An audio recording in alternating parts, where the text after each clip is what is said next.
Bonjour et bienvenue à l'émission La Parole Vivante. Cette émission, on se comprend la Bible, on découvre qui est Dieu et quel est son plan extraordinaire qu'il a pour nous.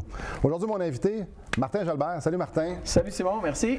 Toi, tu es directeur d'une école biblique spéciale, différente. Oui, bien souvent, les écoles bibliques primo au Québec, les gens, c'est quoi ça? Ça mange quoi en hiver, cette histoire-là? Une école biblique, on étudie la Bible. Moi, je suis un ancien professeur de mathématiques au secondaire, mais on n'enseigne pas les mathématiques ni le français, mais on veut étudier la Bible. Mais la Bible, dans son contexte, dans l'histoire, l'archéologie, est-ce que l'archéologie contredit la Bible? Est-ce qu'elle la prouve? Et nous, on vise principalement les gens qui veulent simplement avoir une bonne base. Souvent, c'est notre thème de notre publicité, justement, avoir un bon fondement pour ta vie. Pour ta vie chrétienne. Tu es sérieux, tu veux connaître mieux Dieu, mais tu as un métier, tu veux continuer de l'exercer, de le pratiquer, mais tu veux faire une pause. Et nous, notre école biblique, c'est exactement pour ça qu'on est là. Notre but, c'est pas de former des pasteurs comme toi, Simon. Bien qu'on est content lorsque ça le génère, ça le crée, le désir dans certains de nos étudiants d'aller plus loin dans leurs études bibliques. Mais c'est de donner une bonne base à tous nos étudiants pour que lorsqu'ils lisent la Bible, nous, on s'appelle parole de vie. Parfois, on se fait appeler Béthel. Il y a un verset dans l'Ancien Testament que peut-être tu as déjà entendu que les étudiants de parole de vie de Béthel aiment bien dire. Ça dit « Allez à Béthel et péchez ». Puis là, tous les étudiants de Béthel rient avec ce verset-là. Mais ça veut dire quoi, ça? Souvent, les gens n'en ont aucune idée, puis même dans les églises, si je vais demander aux différentes personnes, ça veut dire quoi? La plupart ne sont pas capables de répondre. Mais lorsque tu connais simplement le contexte de l'histoire, Dieu avait dit à son peuple, « Allez à Jérusalem offrir vos sacrifices ». Mais son peuple s'était divisé. Et un des rois d'Israël avait mis un temple, entre autres, à Béthel, avec un veau d'or. Et là, le prophète, quand il dit « Allez à Béthel et pécher », il n'est pas en train de les encourager à faire ça. La Bible, il y a beaucoup de sarcasme parfois. Et la Bible, le prophète est là, il dit « Ben c'est ça, allez à Béthel et pécher ». Donc, un verset qui peut paraître drôle, mais qui a une explication simple, mais il faut connaître le contexte de la Bible. Donc, nous, on veut donner des outils aux gens pour qu'ils puissent connaître la Bible un peu mieux, connaître le Dieu de la Bible, le seul vrai Dieu, et être capable d'apprendre davantage en lisant la parole de Dieu. Donc, c'est ça, l'école biblique, parole de vie.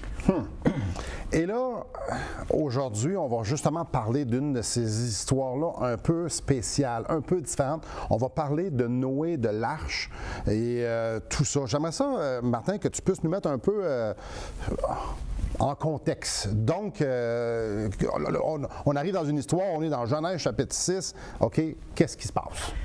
Bien, juste avant même de faire le contexte. Ouais. Souvent, lorsqu'on entend l'histoire de Noé aujourd'hui, les gens pensent plutôt à une fable. Souvent, dans les chambres d'enfants, on voit des dessins de Noé dans un arche, là, un petit monsieur un peu zozo, là, puis avec un bateau tout petit rempli d'animaux qui débordent. Mais lorsqu'on va voir le récit biblique, les explications qui sont données, les dimensions de l'arche, c'est un gigantesque bateau. C'est plus grand qu'un bateau, qu'un terrain de football, l'arche de Noé. Les dimensions de l'arche, en tant que telles, ont été calculées par des ingénieurs navals, je ne suis pas certain. Oui, à toutes ces réponses. Oui, exactement. Et ils vont te dire que la longueur, la largeur et la hauteur du bateau étaient optimales pour naviguer, pour flotter, puis ils pouvaient même subir des vagues jusqu'à une centaine de pieds. Puis là, ce pas des gens qui croient à la Bible, là. Ils ont juste pris ces dimensions-là. Alors que aujourd'hui, ce qu'on nous présente souvent, c'est que c'est une fable, c'est pas vrai. Dans les films qui présentent Noé, il est un peu niaiseux, le petit monsieur Noé. Pas du tout, là. Tout est là pour donner de la crédibilité à l'histoire. Donc, il n'y a pas de raison de croire qu'on devrait prendre ça pour être une fable. Exactement. Dieu nous a laissé plein de détails, si on veut bien les lire, dans sa parole. Et le contexte de l'histoire, c'est que, en fait, c'est pas une belle histoire, parce que c'est Dieu qui va juger le monde. Je vais lire un verset qui nous donne un peu l'idée de ce que ça a de l'air, le monde, justement. Donc, au chapitre 6, verset 5, « L'Éternel vit que la méchanceté des hommes était grande sur la terre et que toutes les pensées de leur cœur se portaient chaque jour uniquement vers le mal. » Ça allait pas bien. Là, on parle à peu près 1000 ans après la création. Exactement. Il n'y avait pas de gouvernement, les gens vivaient un peu comme ils voulaient le faire et rapidement, le cœur de l'homme, le vrai cœur de l'homme est ressorti, la méchanceté, le mal, les meurtres, etc. est ressorti. Donc Dieu voit ça, donc c'est le chaos sur la terre. Puis là, il dit, OK, il fait quelque chose. Je vais juger la terre. Je vais l'appeler comme ça, je vais la noyer. Et donc, il va y avoir un déluge universel. Il n'y aura pas un grain de sable qui ne sera pas couvert. Exactement. Et c'est pas un sujet populaire. Non. Un Dieu qui juge, un Dieu qui est amour, c'est correct. Alors, lui, on le veut. Ah oui, tout le monde le veut. Mais s'il est juste amour, il punira jamais les fautes. Se présenter devant un juge comme ça, là, il y a des gens qui vont crier, là. Eh bien, souvent, où ce que le malaise est, c'est pas moi, je veux pas me faire juger, donc moi, je suis correct. Quand c'est à propos de moi, il peut y avoir des injustices. Mais attends un petit peu, quand je regarde des gens qui font des choses atroces, par exemple, à des enfants, lui doit être jugé. Oui, mais Dieu n'est pas aléatoire comme ça dans ses jugements. Il n'y a pas de favoritisme dans ses jugements. Il dit non, voici ma loi, je vous la donne, tu la transgresses, tu fais face au jugement. Tu la transgresses pas, tu n'as pas de faire face au jugement. Maintenant, qui transgresse la loi? Tout le monde. Tout le monde transgresse la loi et c'est justement le point. Dieu voulait donner une façon à l'humanité d'être sauvée. Et il va confier à Noé une mission tout à fait extraordinaire, difficile dans un sens, et qui demandait beaucoup de foi de sa part. On voit ça après la pause. Excellent. Donc, comme vous avez entendu après la pause, justement, la mission de Noé, c'était quoi? Puis ça impliquait quelque chose de vraiment puissant et profond dans la vie de Noé. Donc, restez avec nous après la pause. On parle de ça. Restez avec nous.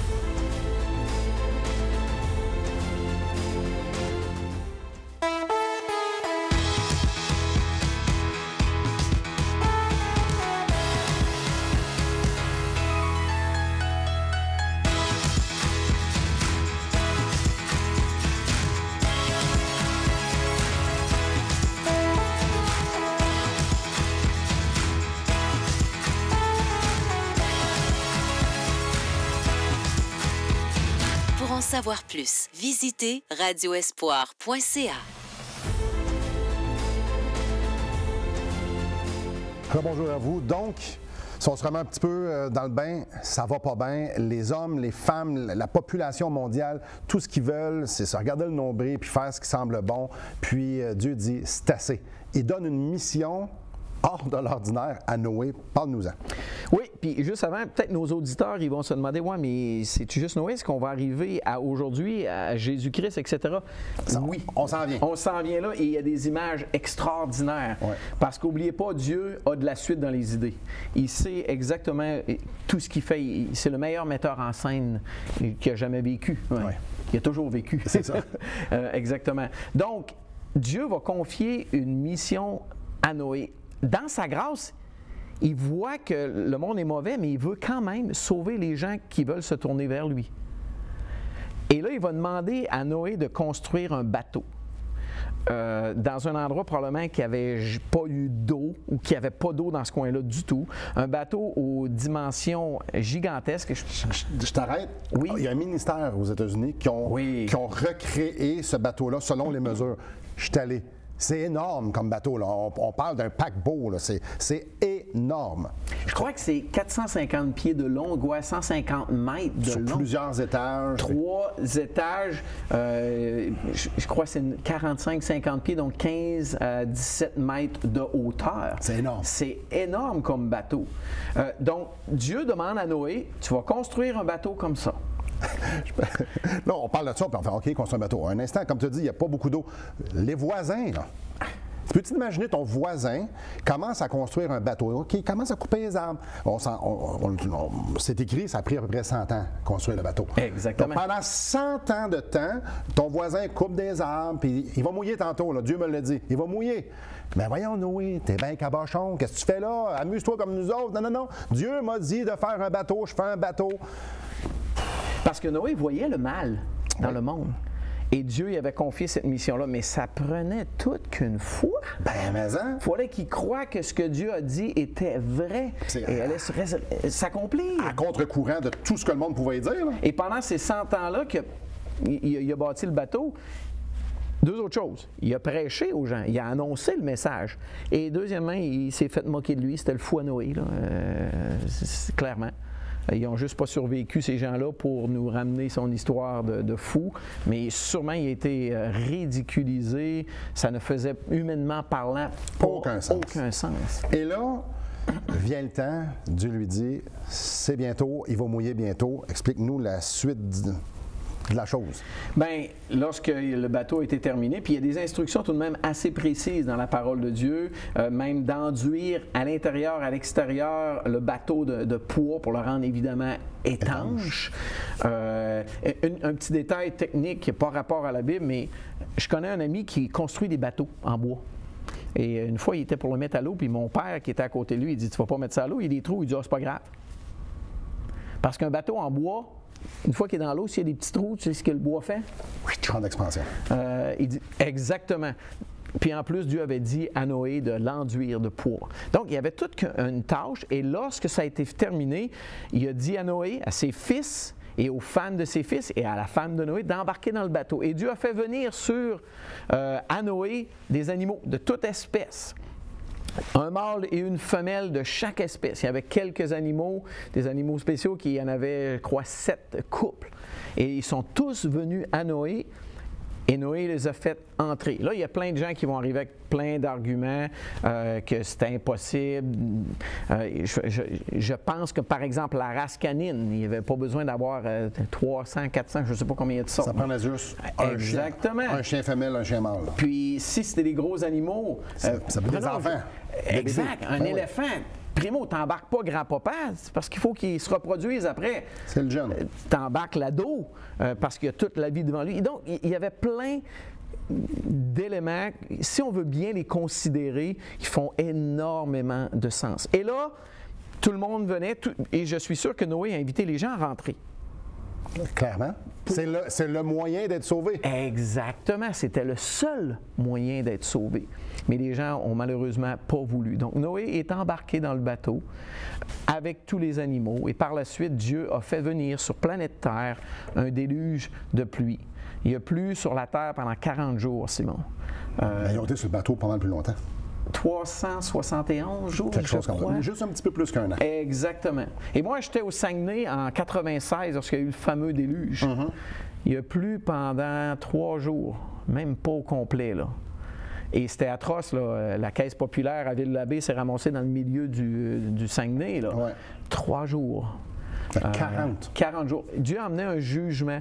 Et ça revient à ce qu'on disait, Dieu... Il ne veut pas juger, mais il vient un temps où il n'a pas le choix de juger le monde. Mais dans sa grâce, il a pourvu un moyen.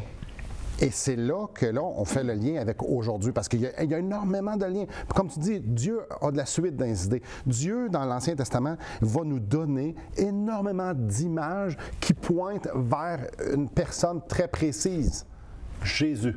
Exactement. Donc, ici, là, l'arche représente Jésus.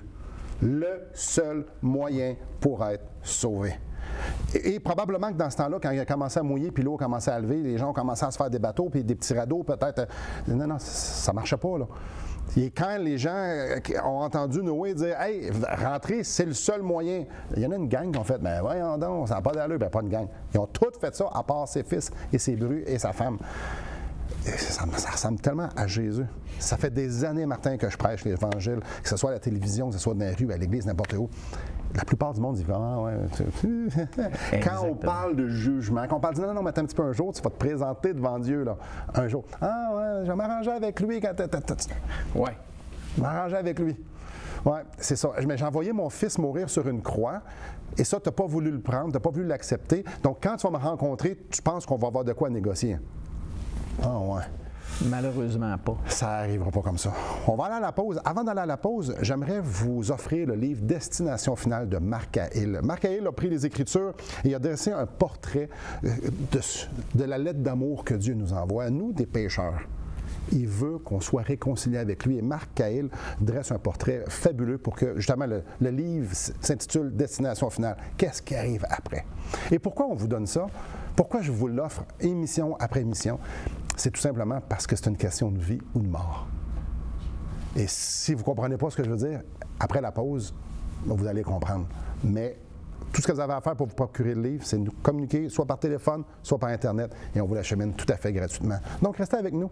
Justement, c'est une question de vie ou de mort. On se voit bientôt. Depuis maintenant 15 ans, nous avons l'immense privilège d'annoncer la bonne nouvelle de Jésus-Christ. Par la grâce de Dieu, nous avons fait plus de 500 émissions, distribué gratuitement des milliers de livres et que dire des centaines de personnes qui ont répondu par la foi à l'appel de Jésus. Aujourd'hui, nous aimerions inviter ceux qui ont reçu cette bonne nouvelle à faire équipe avec nous. Aimeriez-vous avoir un impact dans la francophonie pour l'Évangile?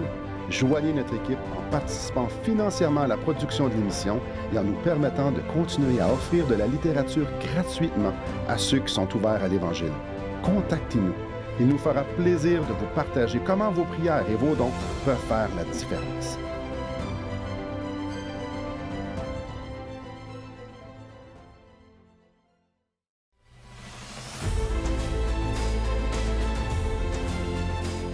Bonjour à vous. Là, tantôt, j'ai laissé en disant que c'est une question de vie ou de mort.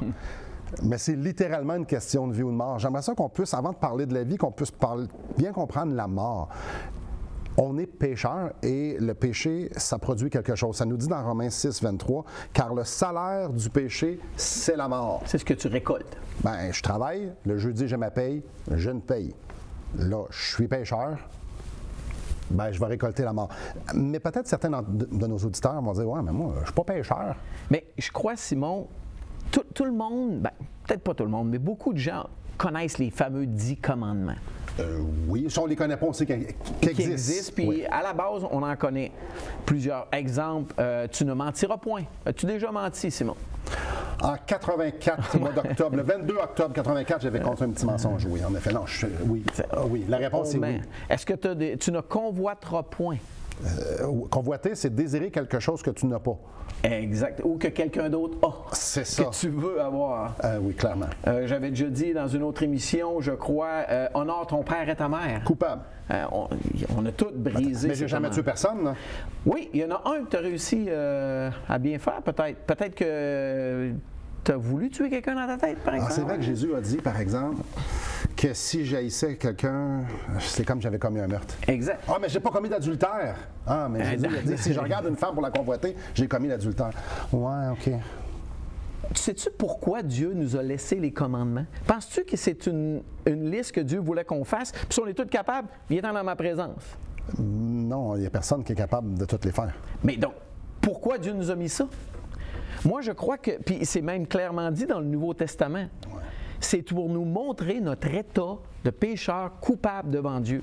Comment je fais pour savoir qu'un adultère, qu'est-ce que c'est, ou la convoitise, qu'est-ce que c'est, si Dieu ne me dit pas, ça c'est convoiter? Exactement. Et ça, c'est pas bon à mes yeux. C'est méchant, c'est coupable, c'est un péché. Appelons les choses par leur nom.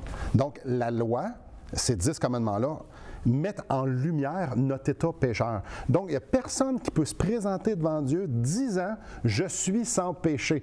Jacques nous parle que si tu transgresses un commandement de la loi, tu es coupable de tout, parce que maintenant, tu es rendu dans la catégorie des pécheurs. Exactement. Donc, l'humanité entière est pécheur. Il y en a des petits, on est d'accord, il y en a des petits, puis il y en a des grands.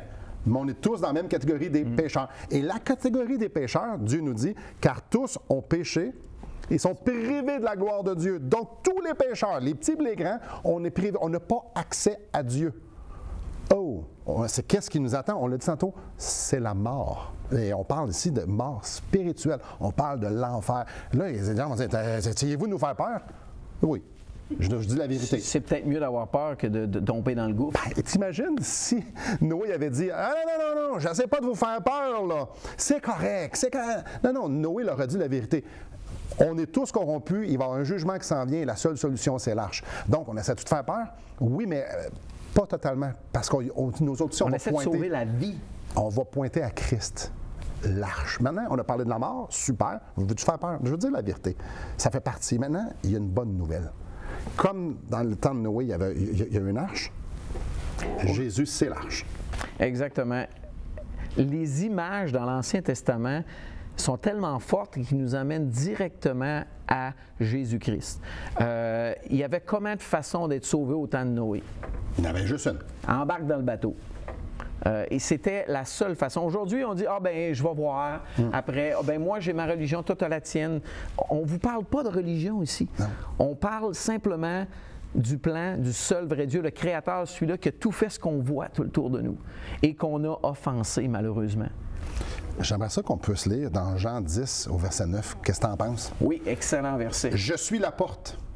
Si quelqu'un entre par moi, il sera sauvé. » C'est simple. Tellement une belle image avec l'arche.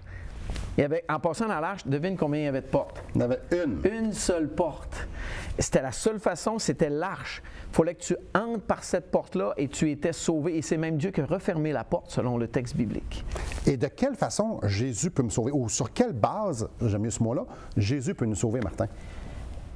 Il faut reconnaître notre besoin. Comme les gens au temps de Noé, ici, on dit « Ah non, moi, je vais être correct avec mon canot. » là. Je vais dealer avec la pluie, moi. Oui, exactement. Je nage bien ou peu importe. J'ai une grosse chaloupe. La réalité, c'est que non, ce ne sera jamais suffisant. Il n'y a pas personne d'autre qui a survécu au déluge, sauf ceux qui étaient dans l'arche. Et aujourd'hui, c'est la même chose. On peut penser qu'on mène une bonne vie, qu'on a une bonne religion, on a des bonnes valeurs, on a une bonne morale. Mais aux yeux de Dieu, ce n'est pas suffisant. Il faut y aller avec sa façon. Et la seule façon, c'est Jésus. Tu l'as bien lu. Je suis la porte. C'est Jésus qui dit ça. Et en disant ça, je suis pour un Juif, il comprenait bien. Ça voulait dire, il se prend pour Dieu. Oui, je suis. Ouais. Et la porte, c'est la seule façon d'avoir accès à ce seul Dieu-là. Et comment? C'est reconnaître qu'on a le besoin. Comme les gens, ils reconnaîtraient qu'il ne faisait pas beau, là. Il va se mettre à pleuvoir. Sauf que Jésus, ce n'est pas réellement une porte. Sur quelle base Jésus peut sauver? Ma foi en lui. Mettre ma confiance. La foi, c'est abstrait, hein? Ouais. Mettre ma confiance dans le fait que Jésus est mort sur la croix, qu'il a versé son sang, afin que moi, je puisse avoir mes péchés pardonnés, d'être accepté par Dieu. Tout comme les gens entraient dans l'arche, moi, je dois entrer avec Jésus, bref, aller par la foi, mettre ma confiance dans ce sang extraordinaire-là. Et c'est là qu'on doit se poser la question, chacun d'entre nous. Est-ce que moi, j'ai pris cette décision-là? Est-ce que moi, j'ai décidé d'abandonner l'illusion que Dieu va m'agréer avec mes péchés, puis tout est correct, je vais délaisser avec lui. Parce que si c'est ça que je crois, j'ai un gros problème parce que Jésus est mort pour rien. Mais Jésus n'est pas mort pour rien. Il est mort pour accomplir la justice parfaite de Dieu et pour démontrer son amour en m'ouvrant la porte que je puisse être sauvé. Avez-vous fait ce pas de foi-là? De dire, je crois que ce que Jésus a fait, c'était suffisant pour me laver de mes péchés, me réconcilier avec Dieu. Je vous encourage, réfléchissez très fort durant la pause. Est-ce que la foi en Jésus est suffisante pour sauver le pécheur, pour me sauver? On revient après la pause.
Très bonjour à vous.